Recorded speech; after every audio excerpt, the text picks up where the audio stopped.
Welcome to Near Protocol, a green blockchain to register and sell your products without harming the environment. This is Karma Podcast. One.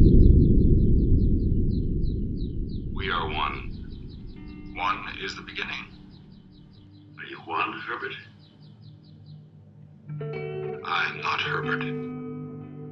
The state of total surrender, known as gnosis, is one of the most popular keys to practicing chaos magic. But surrender to what exactly? To nothing would be a good answer, but a better one is to surrender to reality itself. Not how interpret it, process it, or redraw it in your minds. This state is called, among others, neither, because here all duality dissolves. There is no longer an I, another. There is no longer before or after. There is no more inside or outside.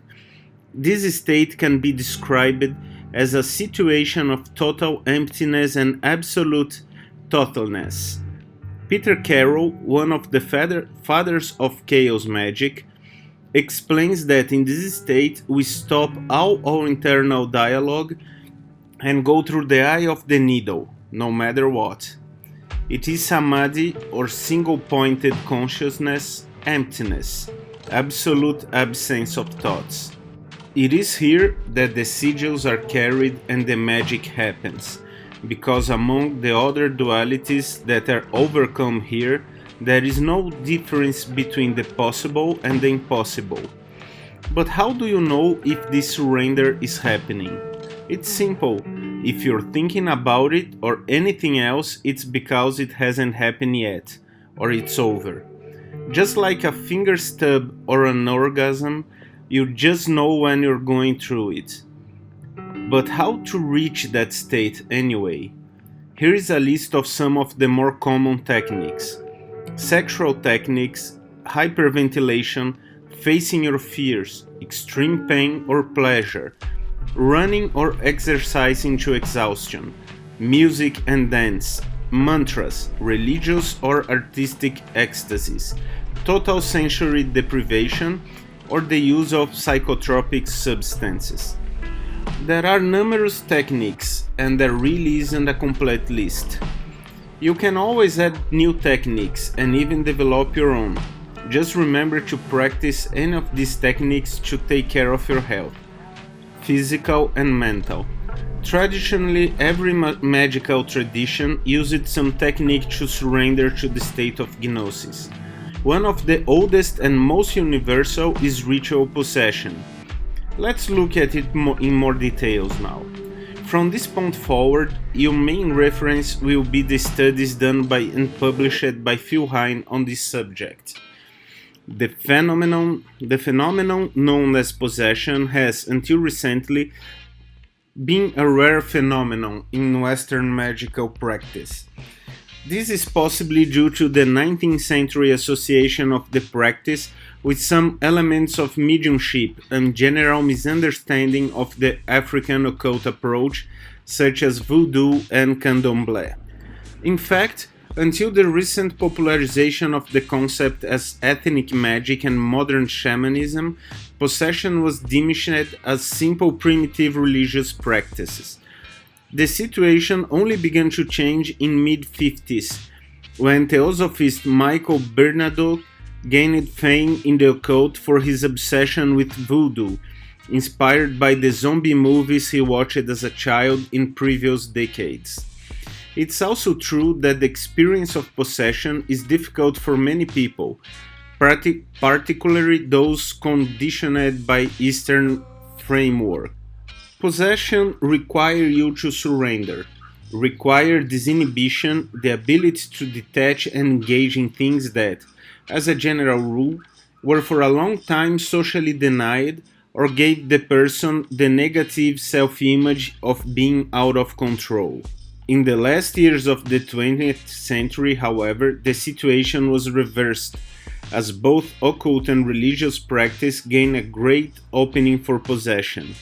The objective of possession rituals is always to make human beings vehicles of manifestation for entities with purposes of enchantment, illumination, or divination.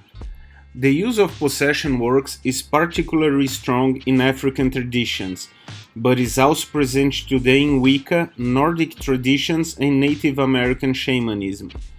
Actually, possession is a universal phenomenon, and one of the most popular forms of union with the deities in human history. Possession rituals were already common since ancient Egypt, and have been recorded as one of the oldest Kabbalistic practices in history, as a confirmatory experiences to intellectual studies.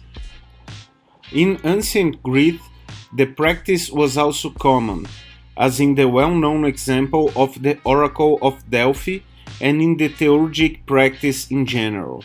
Despite the current connection of the word possession with the diabolic manifestations in early Christianity, it was also a very common manifestation of faith, particularly as an expression of Holy Spirit speaking in tongues. That remains popular in Pentecostal cults to this day. In general, there are two routes to ecstasy of possession. The first is solitary and the second group-based. Solitary possession is the result of isolation, meditation, prayer, and rituals, in which the celebrant is able to unite with the chosen entity. The basis of this process is eloquently described by Steve Wilson in his article Results Mysticism. This is the path of solitary mysticism, like the St. John of the Cross. Within the monotheistic context, this practice is not without dangers. The Sufi mystic, for example, Alajaya, announced that he was God, and was consequently executed by his brothers in the faith. The Christian mystics in the Middle Ages often walked with the edge of heresy by engaging in solitary mysticism. Likewise, solitary possession is a well-known and desirable practice in India Bhakti Yoga. The key elements of this experience are easily identified. Initially, all you need is simply isolation from other people. Isolation in many degrees contributes to the loss first of social duties and then to the sense of ego itself. Secondly, the effect is potentialized by different degrees of abstinence, fasting, sleep deprivation, sexual chastity, self-flagellation, etc. Habits common not only among Christian monks, but also among shamans and tantrists. Third, constant concentration on the goal of isolation fills the operator's mind with all the mental background necessary for possession.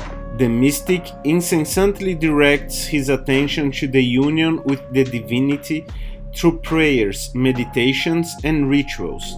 The popular system of Abramelin the Mage is a classic example of this type of work. The second type of ritual possession is the group-oriented ritual. This is the most common and frequent modality, both among occultist and religious people. In religions, we should say, it's usually an extreme effective validator of beliefs. This was precisely Paul's concern with the phenomenon of speaking in tongues in Pentecostes. As a converted intellectual himself, he was greatly concerned that possession would produce a fervent, emotional, and uncritical form of belief. History proved him right. This inhibition is a key factor here. The ability to lose control is critical to the possession experience. It demands the surrender to the trance, so the entity's behavior that conflict with their personality can be overcome. Expectations about how we should behave, even in a properly consecrated ritual space, often create difficult barriers for many people. On the other hand, individuals lacking charisma and confidence often enter a trance quickly, perhaps because the possession experience gives participants the permission to act in unconventional ways. What a person is afraid to do, he does when he is possessed. They have now the social permission to act in a manner appropriate to a god and made it official in the context of the possession ritual, both the celebrant and the audience. However, in modern rituals, the boundaries of what is or is not are not always well defined. A person who undergoes possession by an entity is out of the game, and some acts of violence and lust are accepted, and sometimes even expected. When teaching the trick of possession rituals, the main message to be conveyed is that the individual is never responsible for the spirit's behavior.